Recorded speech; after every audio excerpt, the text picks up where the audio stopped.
வணக்கங்க. பெரியப்பாவோட செல்ல பிள்ளைய அமெரிக்காவில் எஸ்இசின்னு ஒன்று இருக்குது, ஸ்டாக் எக்ஸ்சேஞ்ச் கமிஷன்னு. அது அவர் பிரைபரி கொடுத்துருக்கிறாரு, லஞ்சம் கொடுத்துருக்கிறாரு, இந்தியாவில் லஞ்சம் கொடுத்துருக்கிறான்னு இண்டிக்ட் பண்ணியிருக்காங்க. இண்டிக்ட்னா அவர் மேலே கேஸ் போடுங்கன்னு கோர்ட்டில் சொல்லிட்டாங்க. நம்ம ஊரில் எஃப்ஐஆர் மாதிரி போட்டாங்க. இப்போ இதை பற்றி பேசலாம்னு இருக்கிறோம். அதுக்கு முன்னாடி 2-3 நாளாக, ஒரு 10 நாளாக நடக்கிற சர்ச்சையை நம்ம பேசுவோம். 10 நாளைக்கு முன்னாடி அஜித் பவார்னு ஒருத்தர் நம்ம ஸ்ரீனிவாசன் ஜெயின்னு முன்னாடி இந்த அதானியோட கம்பெனி என்டிடிவியில் இருந்தார். அவரெல்லாம் தள்ளிட்டாங்க. அந்த ஸ்ரீனிவாசன் ஜெயினுக்கு கொடுத்த இன்டர்வியூவில் எங்களை கட்சியை உடைக்க சொன்னும்போது அதானி எங்களோட உட்காந்துட்டு இருந்தார். அதானி இருந்த இடத்துல தான் நாங்கள் கட்சியை உடைக்கிறத பற்றி டிஸ்கஷன் இருந்தது. எங்கள் பெரியப்பா கூட அந்த மீட்டிங்கில் இருந்தாருன்னு அவர் சொல்லியிருக்கிறார். ஸோ அதானி அரசியலில் இன்வால்வ்டுன்னு டெப்டி சீஃப் மினிஸ்டர் ஆஃப் மகாராஷ்டிராவே ஒத்துக்கிட்டு இருக்கிறார். ஏன்னா பாம்பேயில் தாராவி அப்படிங்கிற ஒரு பெரிய இடத்துல மீட்டிங் நடக்குது. தாராவியை அவர் அந்த ஸ்லம் ஏரியாவை கைப்பற்ற போகிறாரு, அதை ரீடெவலப் பண்ண போகிறாரு. அதுக்கு அவர் எல்லா வேலையும் நடந்துட்டுருக்குது. இந்த தாராவி வேலையில் அவருக்கு கான்ட்ராக்ட் கிடச்சிருக்குது. ஆப்போசிட் சைடு ஜெயிச்சா அவருக்கு கான்ட்ராக்ட் கிடைக்காது. ஸோ இப்போ கேம் உங்களுக்கு புரியும். அவருக்கு கான்ட்ராக்ட் உத்தவ் டாக்கரே கொடுக்கலங்கிற ஒரு காரணத்தினால்தான் சிவசேனாவை உடைச்சிருக்கு. இது சிவசேனாவையும் என்சிபியும் அவர் உடைச்சதா பேசிக்கிறாங்க. அஜித் பவாரே என்ன சொல்கிறாருன்னா, ஓப்பனாக அவர் அந்த மீட்டிங்கில் இருந்தார் அப்படின்னு சொல்கிறார். ஸோ அதனால்தான் அவர் பெரியப்பாவின் செல்லப்பிள்ளை. அந்த மீட்டிங்கில் நான் இல்லைன்னு இது வரைக்கும் அவர் சொல்லலை. அவர் மேலே செபி பல கம்ப்ளைண்ட் போட்டு சுப்ரீம் கோர்ட் என்ன சொன்னாலும் இன்வெஸ்டிகேஷனே ஆகலை. அப்புறம் ஹிண்டன்பர்க் இந்த மாதிரி புச்சு மேலே பல விஷயங்கள் சொல்லியிருக்குது. அதுக்கு கவர்மெண்ட்டும் பேசலை, மாதிரி புச்சும் பேசலை. பல பேர் பல இன்வெஸ்டிகேஷன் பண்ணி எல்லாமே கொடுத்துருக்குறாங்க.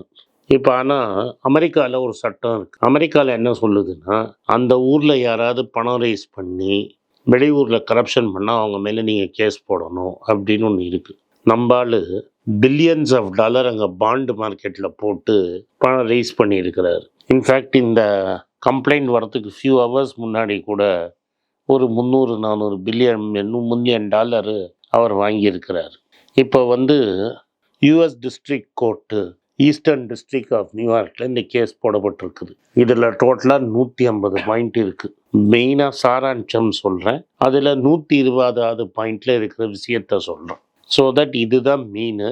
அதுக்கப்புறம் தொலைவி படித்து அந்த 155 பாயிண்டில் என்னெல்லாம் இருக்குங்கிறத நம்ம மெதுவாக பேசுவோம். ஃபஸ்ட் அண்ட் ஃபார்மோஸ்ட்டு என்ன சொல்கிறாங்கன்னா, இது ஃபஸ்ட் அதானி பேர் மட்டும் இல்லை, அதானி, சாகர் அதானி அண்ட் பல பேர் மேலே இந்த case foreign corrupt practices act FCPA மூலமாக இந்த கேஸை ஈஸ்டர்ன் டிஸ்ட்ரிக்டில் போட்டிருக்காங்க.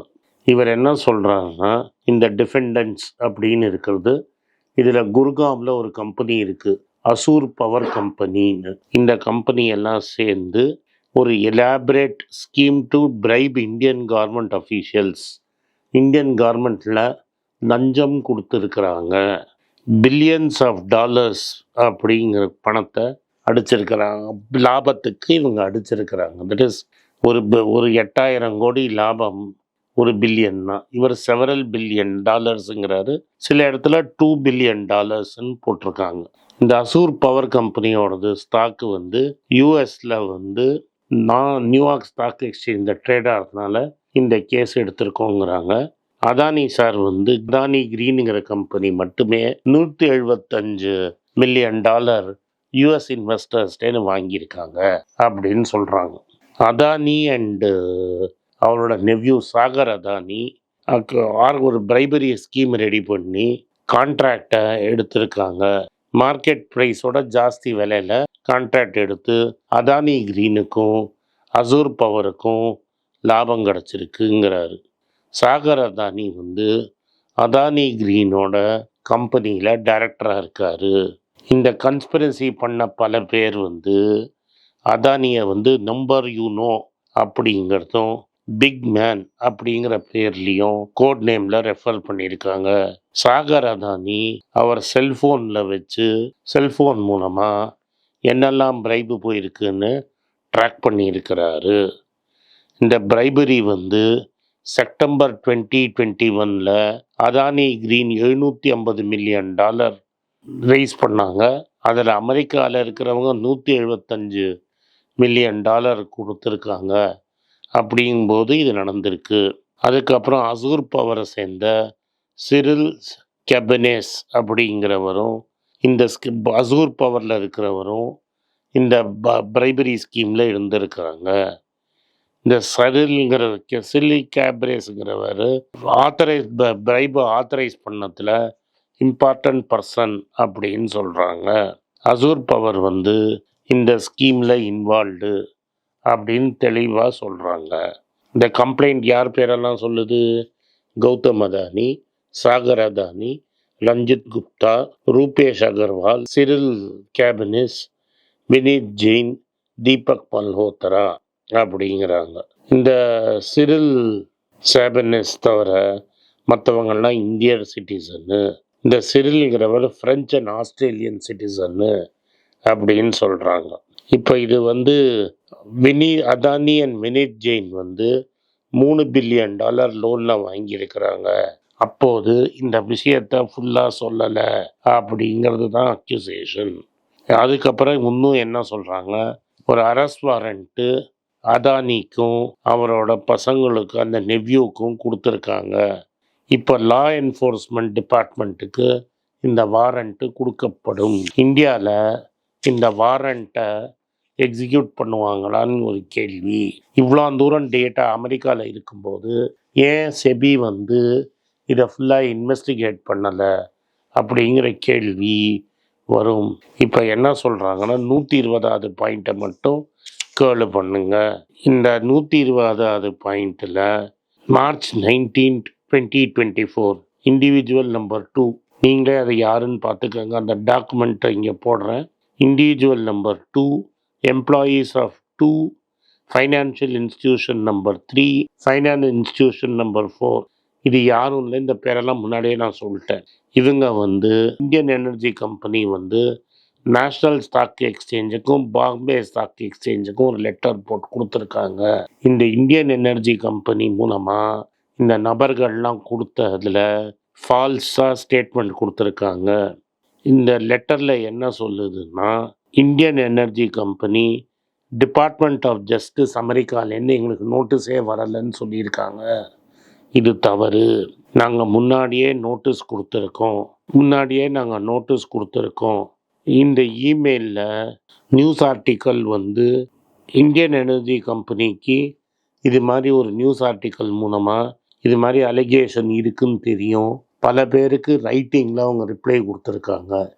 இந்த விஷயத்தை தெரிஞ்சுக்கிட்டே அவங்க வந்து பாம்பே ஸ்டாக் எக்ஸ்சேஞ்சுக்கும் என்எஸ்சிக்கும் பொய் சொல்லியிருக்கிறாங்க. ஆப்வியஸ்லி அப்போனா செபிடியும் பொய் சொல்லியிருக்காங்க. இப்போது ஒரு விஷயம் பொய்ன்னு இவங்க சொல்லிட்டாங்கன்னா மற்ற எல்லா விஷயத்தையும் இன்வெஸ்டிகேட் பண்ணலை. அப்போ அந்த ஹை பவர்ட் கமிட்டி சுப்ரீம் கோர்ட்டில் போட்டதும் சரி, செபியும் சரி சரியாக இன்வெஸ்ட் பண்ணலை. அதே மாதிரி கௌதம் அதானியோட சம்பந்தி தான் ஒரு செபியில் ஒரு பெரிய லாயர், அவர் இம்பார்ட்டண்ட் பொசிஷனை ஹோல்டு பண்ணிகிட்டு இருந்தார். இப்போ இருக்காரான்னு தெரியாது. இப்போது இதை நீங்கள் இந்த செபி சேர்பர்சனுக்கு அகேன்ஸ்டாக வந்த மற்ற ப்ரூஃபெல்லாம் வச்சு பார்க்கும்போது ஒரு கிளியராக இன்வெஸ்டிகேஷன் நடந்தால் தான் என்ன நடக்கும்னு தெரியும். இந்த இன்வெஸ்டிகேஷன் இப்போதைக்கு நடக்காது. ஆனால் இந்தியாவில் நீங்கள் ப்ரெஸ்ஸும் பேசாமல் இருந்து மீடியாவும் பேச மாட்டாங்க. இன்றைக்கி வந்து அவர் மேலே அரெஸ்ட் வாரண்ட் இருக்குன்னு கூட நம்மளுக்கு ஃபாரின் நியூஸ்லேருந்து தான் வந்திருக்கே தவிர இந்தியன் நியூஸ்லேருந்து ஒரு விஷயமும் வரல. அதனால் இது ஒரே நாளில் முடிஞ்சிடும்னு நினைக்காதீங்க. பார்லிமெண்ட் அடுத்த வாரம் நடக்கிறச்ச பெரிய தகராறு இருக்குது. மகாராஷ்டிரா எலெக்ஷனில் 8,000 கோடி செலவு பண்ணப்பட்டிருக்கு. ஒரு டெப்டி சீஃப் மினிஸ்டர் அதானி எங்களோட இருந்ததையும் சொல்லியிருக்கிறாரு. அதில் இப்போ இந்த எலெக்ஷனில் ஹங் அசம்பிளி வரும். கொஞ்சம் எட்ஜ் பிஜேபிக்கு இருக்குது. இண்டிபெண்டன்ஸ் 15 பேர் அவங்க சப்போர்ட் பண்ணுவாங்கன்னு சொல்கிறாங்க. இந்த காரசார பீச்சு பல நாட்களுக்கு ஓடும். அதனால் இந்த இஷ்யூ இதோட முடிஞ்சிருச்சுன்னு நினைக்காதீங்க. இது கொஞ்சம் கொஞ்சமாக போகும். ஒவ்வொரு பல வருஷங்கள் பெருசாக பில்ட் ஆகும். ட்ரம்ப் ஜெயிச்ச உடனே கௌதம் அதானி சார் ஒரு ட்வீட்டு போட்டு வெல்கம் பண்ணியிருக்கிறாரு. ட்ரம்ப் அவருக்கே பார்டன் கொடுக்க போகிறாரு. அதனால் இந்த கேஸை ட்ரம்ப்பை கவனிச்சா, ட்ரம்ப்பை எது மாதிரி கவனிக்கணும்னு தெரியாது. ஆனால் ட்ரம்ப்பை கவனிச்சாங்கன்னா, ட்ரம்ப்பை அப்பீல் பண்ணி பேசினான்னா இந்த கேஸை ட்ரம்ப்பு ஒரு 4 வருஷத்துக்கு அப்படியே போடலாம். ஏன்னா இப்போ கேஸ் போட்டவரை மாற்றி ட்ரம்ப்பு வேற ஆளை போடுவார். அதுலேயும் இன்ஃப்ளூயன்ஸ் இருக்கும். ஏன்னா ப்ராசிக்யூட்டர்னால் பொலிட்டிக்கல் அப்பாயின்மெண்ட் அமெரிக்காவில். உடனே இந்த கேஸு போயிடுச்சுன்னு சொல்லாதீங்க. ட்ரம்ப்பு மற்ற விஷயத்தை காணாமல் பண்ண மாதிரி இந்த கேஸையும் காணாமல் பண்ணலாம். இதெல்லாம் டிசைட் ஆகிறதுக்கு பல வருஷங்கள் ஆகும். இந்த கேஸ் டிசைட் ஆகிற வரைக்கும் யாரையும் கில்ட்டின்னு சொல்ல முடியாது. அதனால் அதானி கில்ட்டின்னு நம்ம சொல்லலை. இந்த எவிடன்ஸ் எல்லாம் வச்சு நீங்கள் ஏன் இன்வெஸ்டிகேஷன் ப்ராப்பராக பண்ண மாட்டீங்கிறது தான் கேட்க முடியும்.